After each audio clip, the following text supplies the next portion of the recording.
आप कौन हैं ये डिफाइन तब करेगा कि आप किन लोगों के बीच में रहते हैं। आप किन लोगों के बीच में रहते हैं वो डिफाइन करेगा आप क्या हो। नहीं तो लोग अंदाजा ही लगाते रहेंगे, ये ऐसा है, ये वैसा है, ये वो कहते हैं ना, you are the average of 5 people you spend the most time with.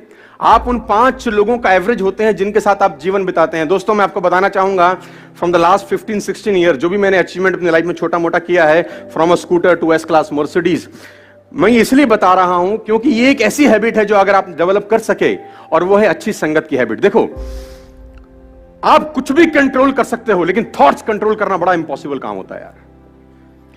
कौन आदमी आपके कान में आके क्या बोल देगा, उससे आप कितना बर्बाद हो सकते हो, इसकी कल्पना आप कभी नहीं कर पाओगे। खाने में इलाज का जहर, खाने में अगर कोई जहर मिला दे ना, उसका इलाज होता है, लेकिन कान में कोई जहर मिला दे दोस्त, उसका इलाज कभी नहीं हो सकता। तो आपको जो दूसरा हैबिट डेवलप करना है एज एंटरप्रेन्योर और एज अ ह्यूमन बीइंग, और कुछ भी आप समझिए, वो है कि आपके आसपास का जो सर्कल होना चाहिए, जो संगत होनी चाहिए ना, वो शानदार लोगों की होनी चाहिए। और अगर शानदार लोग नहीं मिल रहे तो बेटर है कि आप अकेले रहिए।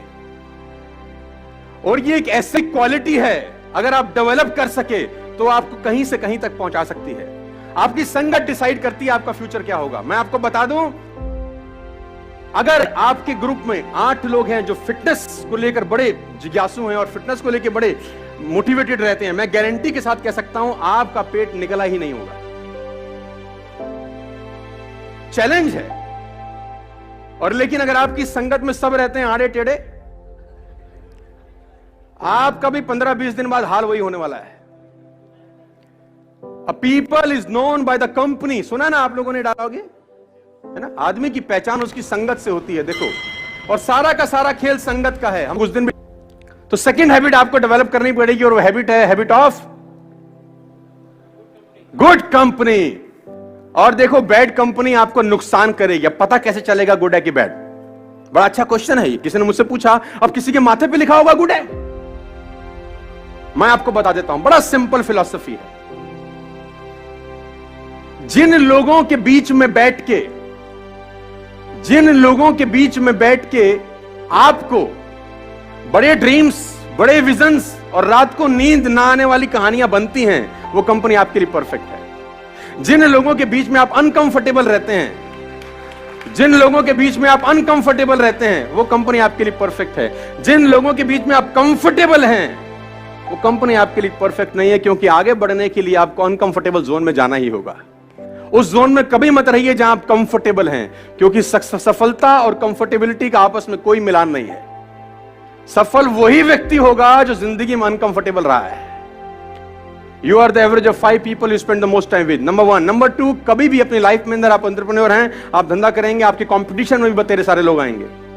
कभी भी एक बात गांठ बांध लीजिए, किसी भी सफल आदमी की बुराई मत करना अपनी जिंदगी में, आप फेल हो जाएंगे सर। मैं आपको अपना एक्सपीरियंस बता रहा हूं फ्रॉम द लास्ट 15-16 ईयर्स। कभी भी सफल आदमी की बुराई मत करना, क्योंकि आप बुराई सफल आदमी की नहीं कर रहे होते, उसकी सफलता की कर रहे होते हैं। हेलो, आप बुराई किसकी कर रहे होते हैं? सफलता की। और सफलता सुन रही होती कि मुझे बजा रहा है ये, सफलता बोल रही है इसके पास जाने की जरूरत नहीं है। भाई, कभी भी जिंदगी में किसी सफल आदमी की बुराई मत करें। Always join a harder group, they will take best of 2। हमेशा हार्ड ग्रुप में ही रहिएगा सर। आप उस ग्रुप में रहिए जो आपसे हार्ड निकलवा सके। वो स्मार्टर ग्रुप में मत रहिए कि जहां आप सबसे स्मार्ट हों। देखिए, बड़ा सिंपल फिलॉसफी है। आप अगर 5 लोगों के नेटवर्क में रहते हैं और आप सबसे ज्यादा पैसा कमाने वाले हैं उन 5 लोगों में, अगर आप 5 लोगों के बीच में रहते हैं और आप उन 5 लोगों में सबसे ज्यादा पैसा कमाने वाले हैं और सबसे ज्यादा नॉलेज कमाने वाले हैं, तो उस ग्रुप को तत्काल छोड़ दीजिए, क्योंकि वो लोग आपका फायदा उठा रहे हैं, आपका नुकसान हो रहा है। अगर आप 5 लोगों के बीच में हैं जिसमें सबसे ज्यादा नॉलेज आपके पास है, लेकिन आप चौधरी तो रहेंगे उसमें, है ना? उसमें आपको कंफर्टेबिलिटी है कि सामने वाला कुछ भी पूछेगा, आपके हमें सब पता है भाई, लेकिन आपका लॉस है, आपकी ग्रोथ नहीं होगी। आपकी ग्रोथ वहां होगी, उस ग्रुप में होगी जिसमें आपके पास सबसे कम नॉलेज है। सीखने का मजा सबसे ज्यादा वहीं होगा जहां आपके पास नॉलेज।